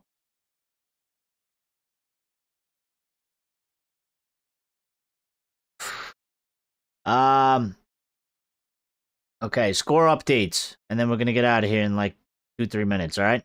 Where are we? What's going on here? Score updates: Arsenal are winning 1-0. 51st minute. Villa still winning 1-0. 53rd minute. West Ham are winning 2-0 versus Burnley. Fulham are winning 1-0 versus Everton, and Chelsea are winning 3-0 versus Wolves. So that game is done and dusted. So live look at the table the way it stands, because this is all of the basically all the score lines are not really in favor of us. Arsenal are in 56, which gives them 12-point lead on us. Okay. If it stays that way with the win, and I do think that they're going to probably pull out the win, but it is still close, and anything can happen. Villa are winning, so they're on 49, and they've jumped up against above Manchester City, maybe temporarily, maybe permanently. We'll find out tomorrow. So we're 5 points off of them if that match stays the way it is. City are down to third and 47. And then Chelsea are 1 point behind us still. So and they're gonna get the win. I mean, that game is done and dusted. Wolves are not coming back being 3-0 down against Chelsea. So yeah, so West Ham are winning 2-0 away. So West Ham, listen, that West Ham match is gonna be a bit difficult. Okay, they are down in a relegation spot. Even with this win, they're on 23 points. Forest is on 26, and Leeds is on 29, the two positions above them. They do have a chance to get out of relegation. They need to win their matches. So they might be willing to take a point against us and save it for another day, because a point could save them in the long run of the season. They will be home though, so maybe they have the guts, the confidence to try and go for a sort of a very attacking, not attacking, but like actually go out there and try to win the match and not play like super defensive and kind of play for a draw or stuff like that. So it's not gonna be an easy game. It's not gonna be an easy game. It's gonna be a difficult one. So they are fighting like for something. They're fighting to stay alive. And when you're fighting to stay alive, you kind of almost got nothing to lose. They got a little bit to lose because you don't want to drop points of this. You want to get as many points as possible to guarantee, and you don't want the gap to start getting bigger. So, I mean, there's a 6-point difference right now between them and Leeds. Yeah, it's a bit tight there. I mean, Tottenham are there, Palace are there, Leeds, Forest, and West Ham. I mean, what happens if Tottenham get relegated?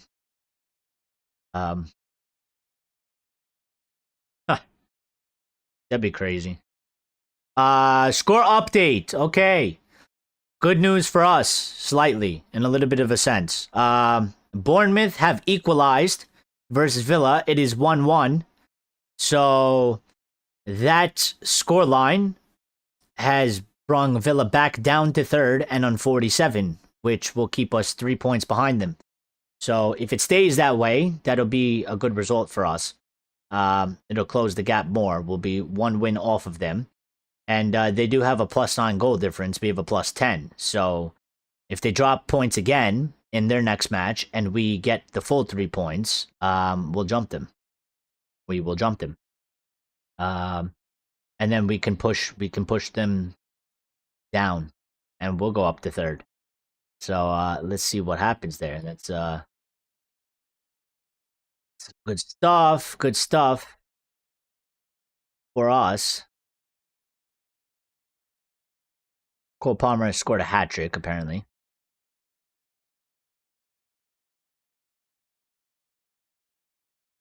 I like when people say this. Ian Wright said United should have sacked Amorim 2 months earlier and brought Michael Carrick in.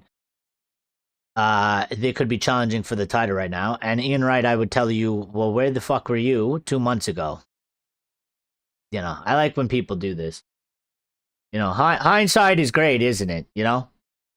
What a statement. What a genius IQ of a person, of a football IQ.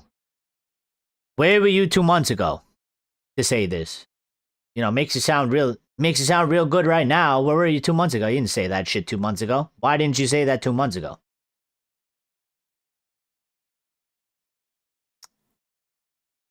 It's a fucking, it's a nothing comment. Like, it's a nothing comment. Anybody can make that comment. Nobody knew what the fuck Carrick was going to do anyway. All right? He's done well. It's like the easiest statement you can make in the world. I like these people. They get paid for that. They get paid to say shit like that. They get paid a ton of money to say things like that.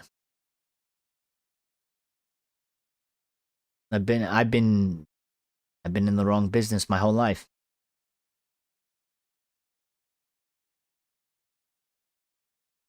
Oh yeah, it was good to see Tyler Fletcher get his debut, by the way. We didn't talk about that, but only a few minutes, but Fletcher coming on for Manu. Jack got his last time from his father. But he didn't give sure that's an interesting dinner conversation. Tyler will hold that over his father. And like, oh, you gave Jack his debut and give me mine. I had to get mine from Carrick. Carrick's my dad now. You're not my dad anymore. No, I don't know.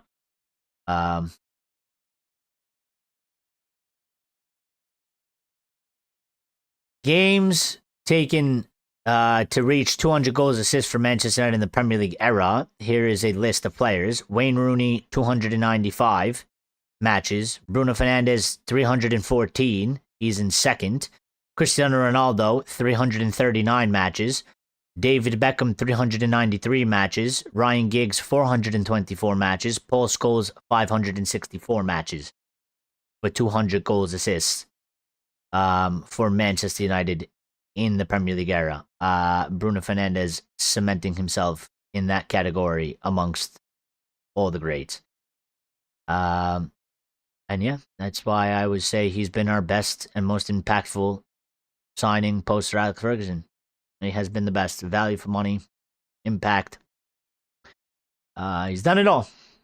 He's done it all, except lifting the trophy. But one man's not going to do that by himself. Takes a team. Takes a village, I guess.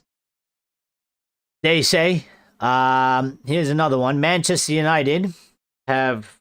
Oh, no, that was from before. Okay. No, never mind.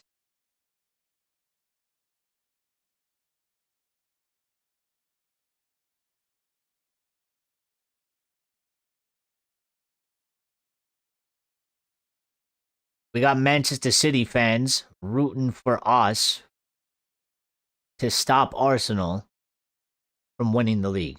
I'm not even kidding. I'm not even... a Manchester City fan literally... Okay? This guy's got like 50,000 followers. United are 9 points behind Arsenal. This was 2 hours ago. Maybe they're the chosen from heaven to stop Arsenal from this season for us. For them, nonetheless. And said, go for it, Kings. We're going to stop Arsenal for them.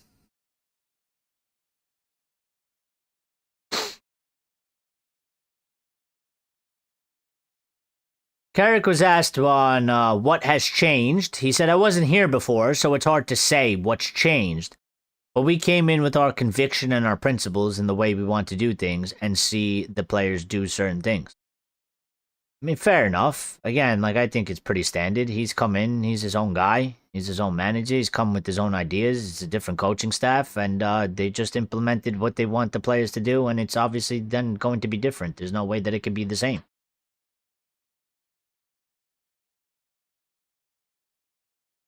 Carrick on Kobe again. He said there is certainly more to come from him, from Mano. He has already played many big matches with a lot of pressure. That will help him develop. Just like playing with Casemiro and learning from him, young players will always have ups and downs, and it's important to manage those moments. He is fantastic right now and has a big impact on the matches. We continue to work with him to help him progress. As they will. As I usually say, they will have ups and downs, especially if you're a young guy. So we need people, we need a team to balance that out. We need players there to bear the load. We should not put the weight of the world of Manchester United on these young guys. It should be a shared responsibility. And we grow them into a player that can then become the player that does bear the majority of the load, takes up the next spot. And then the next young kid will be under them. And we continue that moving forward. Carrick says it's a privilege to be here, and the lads have reacted well. There's a very good connection. Yep. Well, he knows that. 7 goals, assists in 6 games in 2026 for Bruno Fernandes with Manchester United. He is rolling. Carrick on Bruno said he embodies this club. He's a team player. He brings a tremendous amount to the team. He loves his club. And this is sort of the thing that I've been saying, like, this is why I never agreed with the whole, like, you know, people have called him out for the petulance and stuff like that, and I always said, listen, that doesn't necessarily bother me. It's never bothered me. I don't think it's that big of a deal.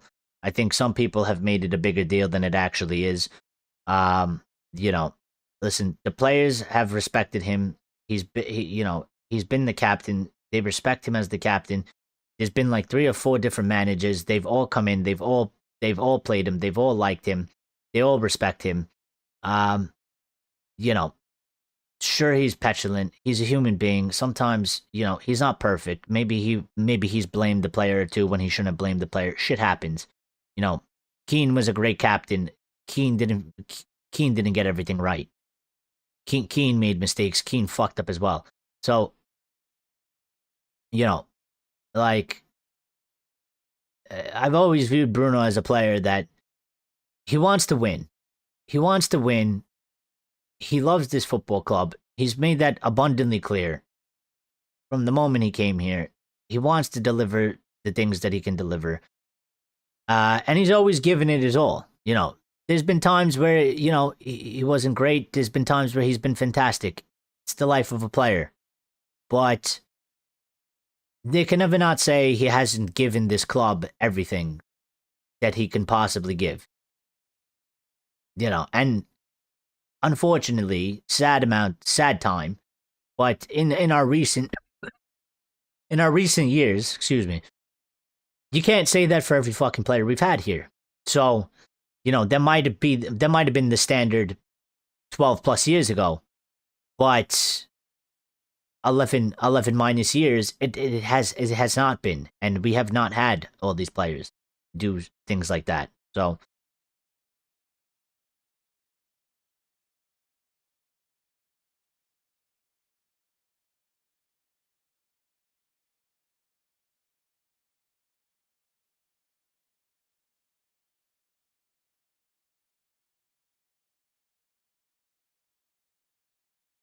um, and by the way, just to remind everybody, okay, we have beaten Liverpool, Arsenal, Manchester City, Chelsea, and Tottenham this season. So we have come back and we are beating the top teams.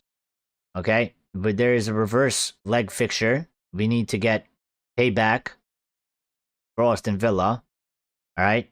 We had a chance to win that game. We could have went on to win that game. We didn't win that game. And I felt hard done by that. All right? So we got to hit them back. We got to get payback on them on that one. All right? And then whoever else we got to play again, because I don't think we faced everybody twice. So we're going to have to beat them again.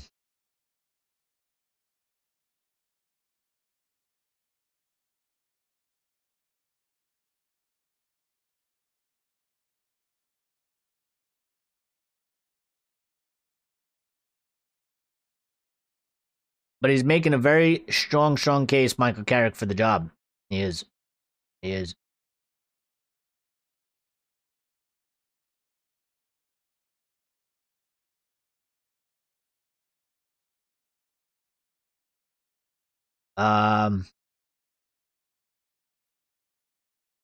Yeah, Lemons. I mean, real quick. Lemons. I wouldn't. Give him like a 6.5, 7, something like that. He didn't have much to do. We also lost to low tier teams. We did, but we're hopefully we sort that out, Axe. So one thing at a time. It's good that we've listen. We could have got battered by all these big teams. All right, you lose to the low tier teams. You say, how do you beat the big tier teams? So, it's like a 50-50. We did lose to low tier teams. We have an opportunity to go and beat low tier teams for the rest of the season and flip it back around. So the low tier teams are a bit difficult because a lot of them do tend to play low blocks and stuff, and loads of teams struggle against low block teams. It's not just us. There's a reason why they play it. It's not ultimately super successful, but some of them find success because not all of them are down at the bottom of the table. You know what I mean? Some of them are mid-table, or slightly above. So it does work to a certain extent. But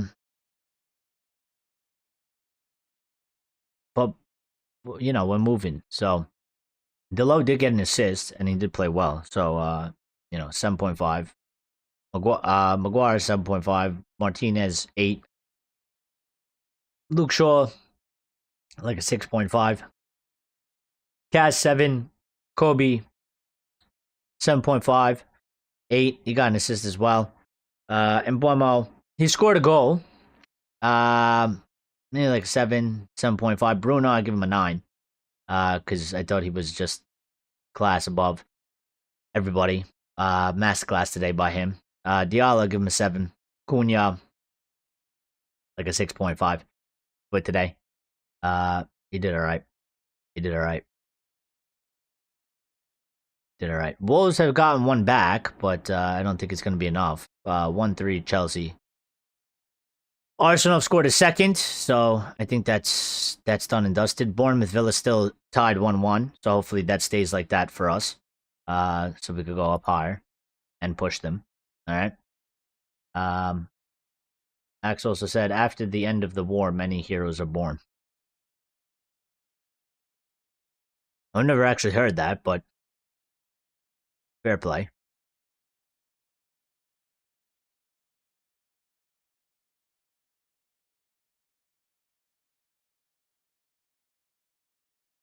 Kobe Mainu versus Spurs, 89 minutes, 95 touches, 75 out of 80 passes completed, 4 chances created, 1 assist, 10 passes into the final third, 2 successful take-ons, 2 tackles, 8 duels won. Yeah, excellent, complete performance. What did I give him? I give him an 8. I don't know what I just said. I don't know. I made it off the top of my head.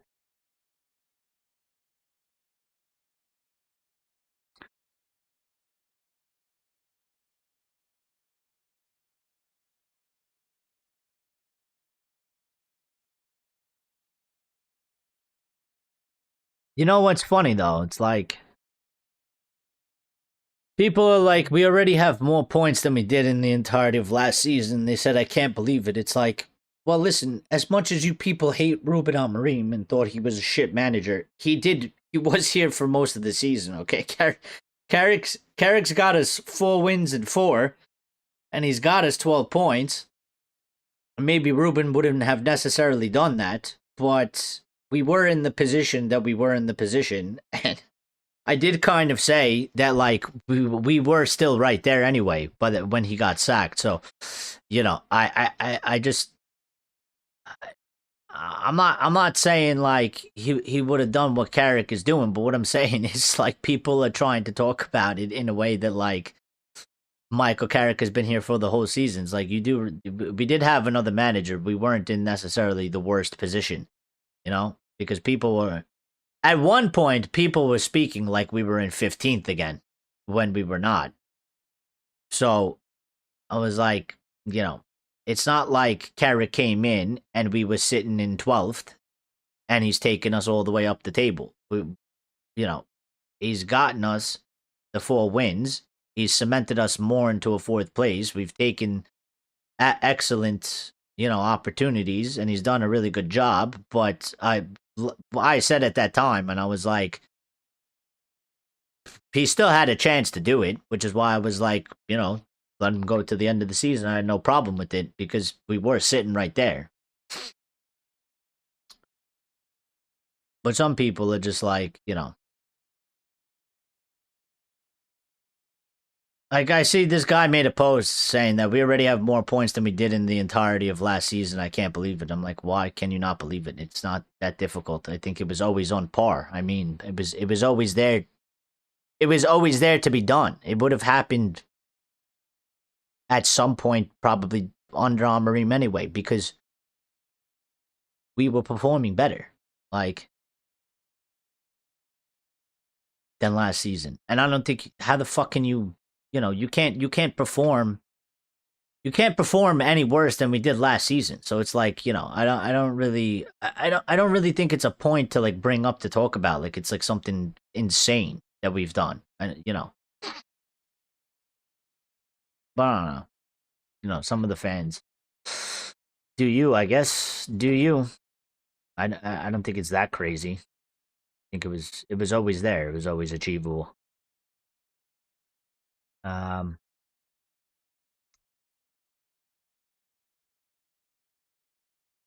Dimitar Berbatov on Christian Romero's red card. He believes he is so good to get away with whatever he wants. That is ignorance. I love Berbatov. Bruno was the official man of the match, by the way. Okay?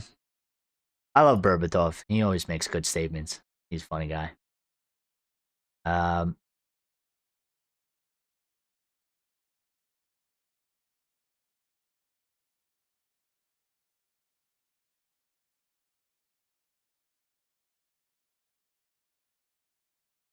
Bruno Fernandes has set up 13 goals in his last 15 Premier League games. And I was sort of talking about this the other day as well. Like, we had a couple people in here, or somebody was mentioning in the match in our chats, and they were like saying that they were concerned that Bruno wasn't scoring goals, and I was like, he doesn't need to score goals. He's facilitating. He's doing what he needs to do.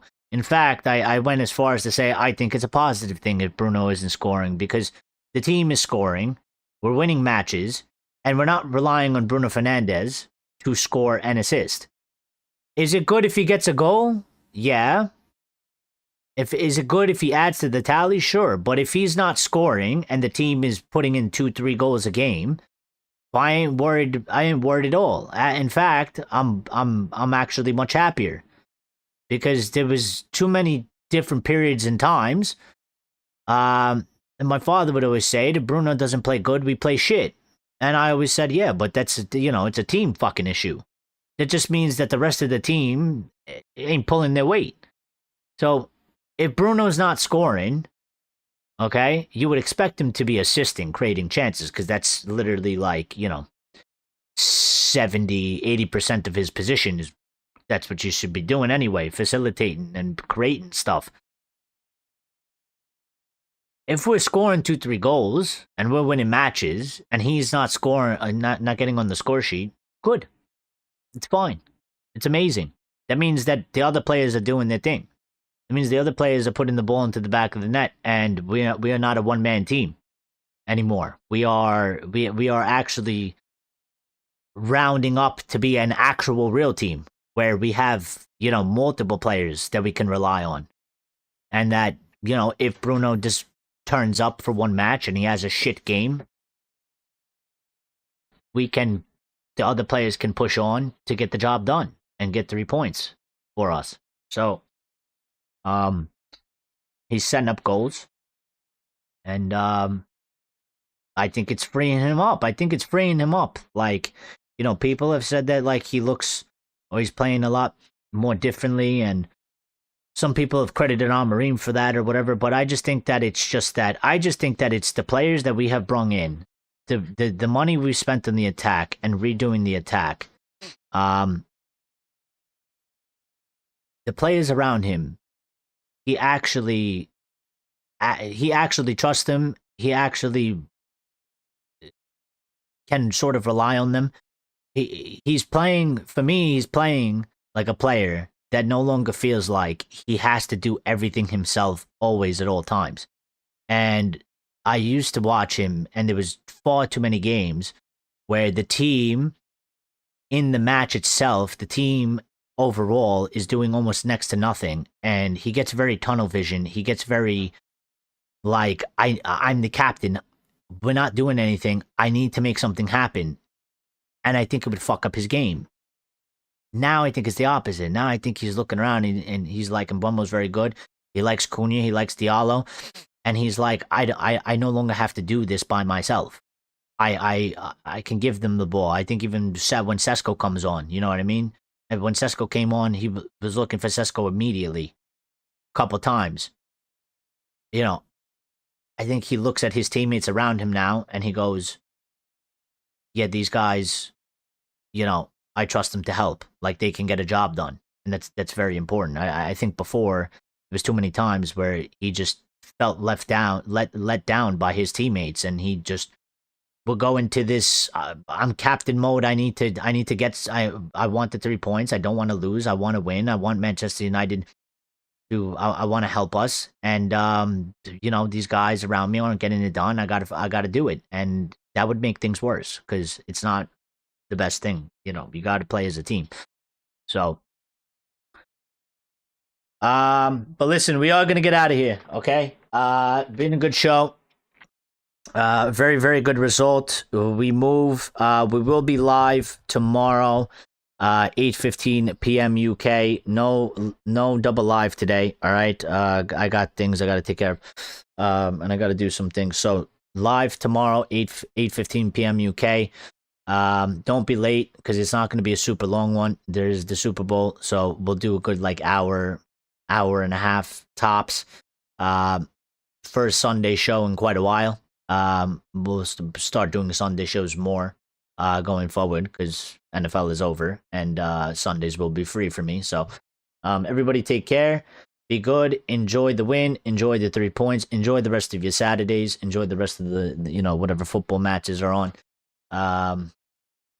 And we will see each other tomorrow. Let me just make sure the time for tomorrow lines up, which it should. I'm pretty sure it should, but I just need to double check because sometimes I say things and then I realize I messed up. So yeah, we'll be good. 8:15 p.m. UK. Axis, thank you for the stream, man. Great win. Take care, GGMU. Thank you, Ax. Appreciate it. Appreciate you being here.